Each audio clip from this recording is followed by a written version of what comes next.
నమస్తే, మా క్వాల్ స్టోర్ ఛానల్కి స్వాగతం.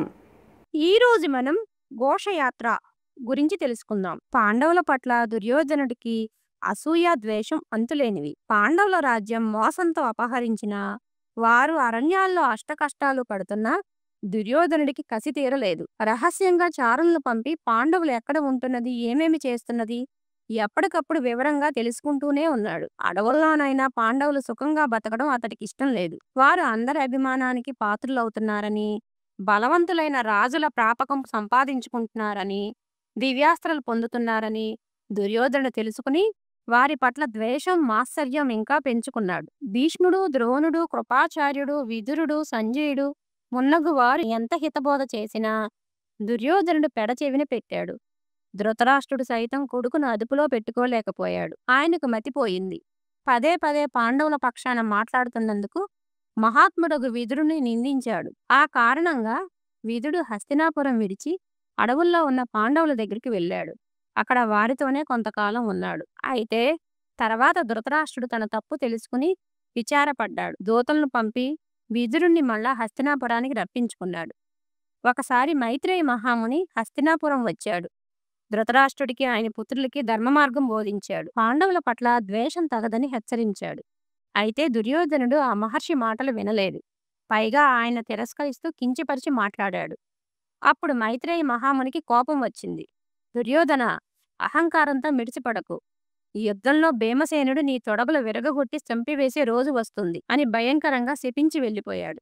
అయినా దుర్యోధనుడు లక్ష్య పెట్టలేదు. ద్వైతవనంలో ఉన్న పాండవులకు అపకారం చెయ్యాలని శకుని, కర్ణుడు, దుశ్శాసనులతో కలిసి కుట్ర పన్నాడు. తమ గోగణాలకు రక్షణ కావాలన్న నెపంతో పెద్ద సైన్యం తీసుకుని ఘోషయాత్రకు బయలుదేరాడు. కర్ణుడు, శకుని, దుశ్శాసనుడు తక్కిన తమ్ములు కూడా అతని వెంట వెళ్లారు. దుర్యోధనుడి సైన్యం ద్వైతవనంలో ఒక సరోవరం ఒడ్డున ఉంది. ఆ సరోవరానికి అవతల వైపు పాండవులు ఉన్నారు.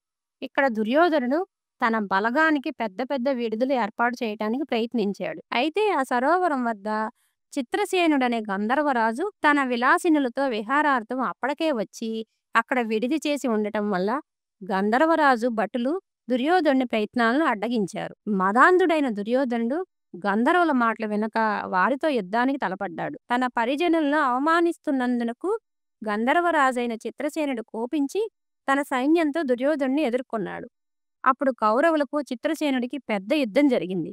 కాని దివ్యాస్త్ర సంపన్నుడు, చిత్రయుద్ధంలో మనగాడు అయిన చిత్రసేనుడి ముందు కౌరవులు నిలవలేకపోయారు. దుర్యోధనుడు, అతని తమ్ములను గంధర్వులు యుద్ధంలో ఓడించి రథాలను విరిచి కట్టివేశారు. కర్ణుడు భీకరంగా పోరాడాడు. కాని అతను కూడా గంధర్వుల దాటికి ఆగలేక విరధుడై రణభూమి నుండి తొలగిపోయినాడు.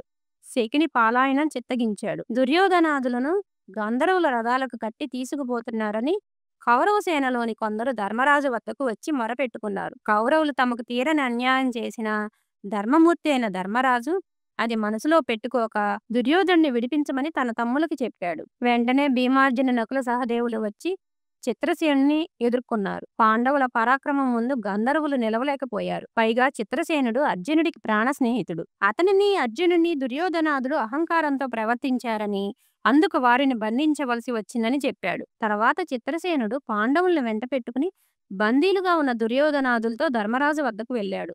ధర్మరాజు కోరిన ప్రకారం గంధర్వరాజైన చిత్రసేనుడు దుర్యోధనుడిని, అతని తమ్ముల్ని బంధ విముక్తిని చేసి పంపించి వేశాడు. ఈ విధంగా దుర్యోధనుడు వనవాసం చేస్తున్న పాండవులకు నిష్కారణంగా అపకారం చేయబోయి తానే అవమానం పొందాడు. తన వారి ఎదుటనే తాను ఇంతటి ఘోరమైన అవమానం పొందటం, పాండవుల దయ వల్లనే తాను బంధ విముక్తుడి కావటం, ఇవన్నీ తలుచుకుని దుర్యోధనుడు దుఃఖంతో కుమిలిపోయాడు. అన్నం నీళ్లు ముట్టలేదు. ఈ అవమానం కంటే ప్రాణాలు వదలటం మంచిదనుకున్నాడు. ప్రాణత్యాగం చేయటానికి సిద్ధమైనాడు. అప్పుడు కర్ణుడు అతనికి ఎన్నో విధాల ధైర్యం చెప్పాడు. అర్జునుడిని యుద్ధంలో చంపి తీరుతానని ప్రతిజ్ఞ చేశాడు. అర్జునుడు చస్తే తక్కిన పాండవులను జయించడం సులభమని అన్నాడు. దుర్యోధనుడి ప్రయత్నం మాన్పించాడు. తర్వాత దుర్యోధనుడిని సంతోష పెట్టడం కోసం దిగ్విజయ యాత్ర చేసి అమూల్యమైన సంపద తీసుకువచ్చి దుర్యోధనుడికి అప్పగించాడు. దుర్యోధనుడు ఒక గొప్ప యజ్ఞం చేశాడు. ఆ విధంగా కర్ణుడి అండ వల్ల దుర్యోధనుడు తిరిగి కొండంత ధైర్యం తెచ్చుకుని ఏనాటికైనా పాండవుల్ని హతమార్చగలమన్న నమ్మకంతో ఉన్నాడు. మరిన్ని విశేషాలతో నెక్స్ట్ వీడియోలో కలుసుకుందాం. ఈ వీడియో కనుక మీకు నచ్చినట్లయితే లైక్ చేయండి, షేర్ చేయండి, సబ్స్క్రైబ్ చేయండి. అలాగే పక్కనే ఉన్న బెల్ ఐకాన్ని క్లిక్ చేయటం మర్చిపోకండి.